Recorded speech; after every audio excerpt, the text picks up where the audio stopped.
Hi friends, welcome back. My name is Maskani and today I've got some useful and necessary words to improve your English. Let's go ahead and get started. The first word is heir. Heir means person who has a right to someone's property after that one dies, or person who inherits anything. Examples: Number 1. Though Mr. Sloan is the heir to a gold mine, he lives like a miser. Number 2. The monarch died before he could name an heir to the throne. Number 3.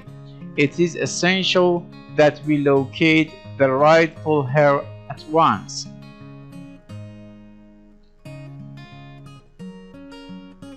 Majestic. Majestic means grand, or noble, or dignified, or kingly.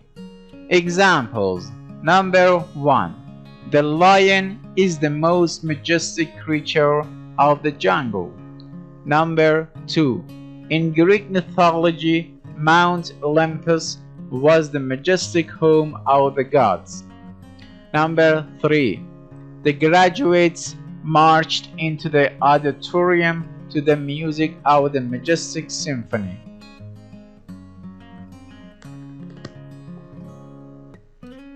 Dwindle. Dwindle means become smaller and smaller, or shrink. Examples: Number 1. Our supply of unpolluted water has dwindled. Number 2. With no visible signs of their ship, hopes for the man's safety dwindled with each passing hour. Number 3. After the furious tempest, the dwindling chances of finding the raft vanished entirely.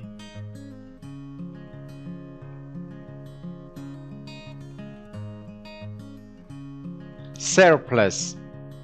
Surplus means amount over and above what is needed, or excess, or extra.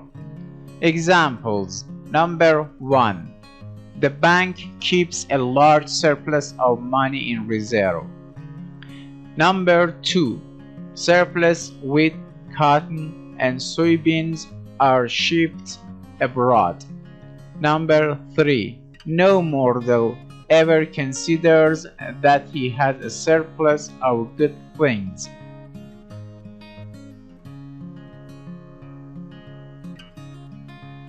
Traitor. Traitor means person who betrays his or her country, a friend, duty, etc. Examples: Number 1. The Patriots sneered when asked to stand on the same platform with the man who was accused of being a traitor. Number 2. No villain is worse than a traitor who betrays his country.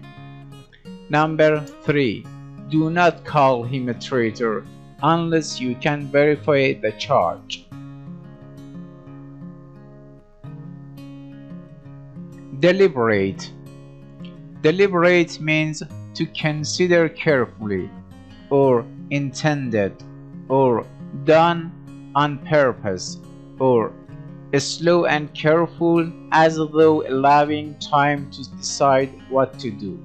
Examples: Number 1. Rico's excuse was a deliberate lie.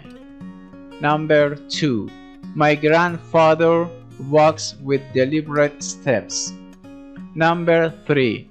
Judge Sirica deliberated for a week before making his decision known.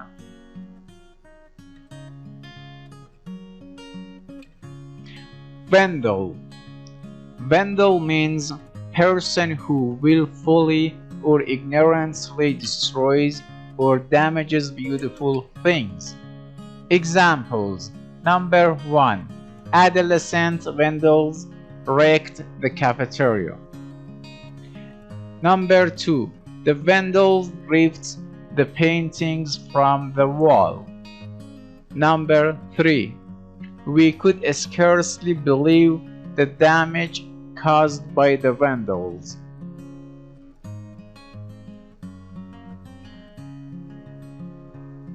Drought. Drought means long period of dry weather, or lack of rain, or lack of water, or dryness. Examples. Number 1. Because of the drought, some farmers began to migrate to more fertile regions. Number 2. In time of drought, the crops become scorched. Number 3. As the drought wore on, people began to grumble against those who had squandered water when it was more plentiful.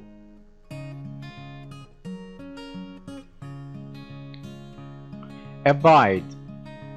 Abide means accept and follow out, or remain faithful to, or dwell, or endure. Examples. Number 1. The team decided unanimously to abide by the captain's ruling. Number 2. Senator Erwin abided by his promise not to allow demonstrations in the committee room. Number 3. My mother cannot abide dirt and vermin.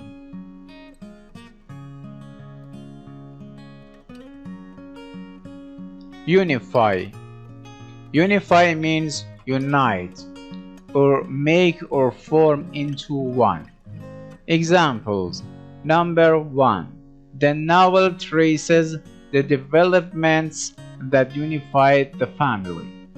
Number 2. After the Civil War, our country became unified more strongly. Number 3. It takes a great deal of training to unify all these recruits into an efficient fighting machine.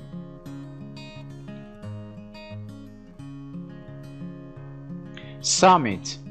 Summit means highest point or top.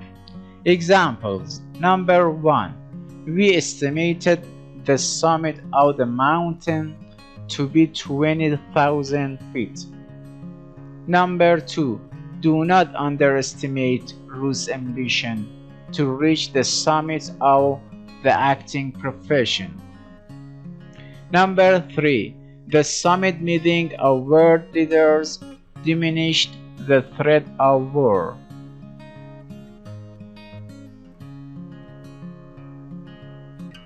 Heed. Heed means give careful attention to, or take notice of, or careful attention. Examples. Number 1. I demand that you heed what I say. Number 2. Florence pays no heed to what the signs say. Number 3. Take heed and be on guard against those who try to deceive you. Words in use. Listen to Smoky the Bear. At one time, the United States was heir to great riches, for more than half of our country was covered with forests. Now the majestic woodlands have dwindled to the point where we have no surplus of trees. Of course, only a traitor to the beauties of nature would deliberately set a forest fire. But careless citizens are the vandals who are responsible for much of the destruction. In time of drought especially, scorching fires started by careless smokers can reduce a beautiful forest to acres of blackened stumps.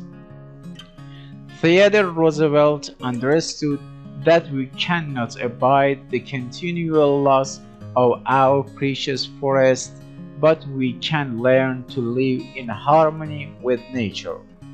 In 1905, he appointed Gifford Pinchot to head the Forest Service, which promptly began to unify efforts in caring for our national forests.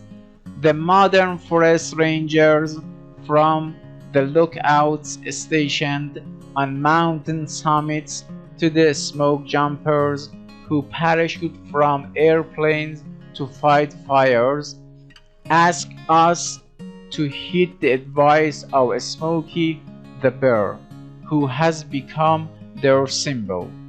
Smoky says only you can prevent forest fires. Thanks for watching. I'll see you soon in the next session.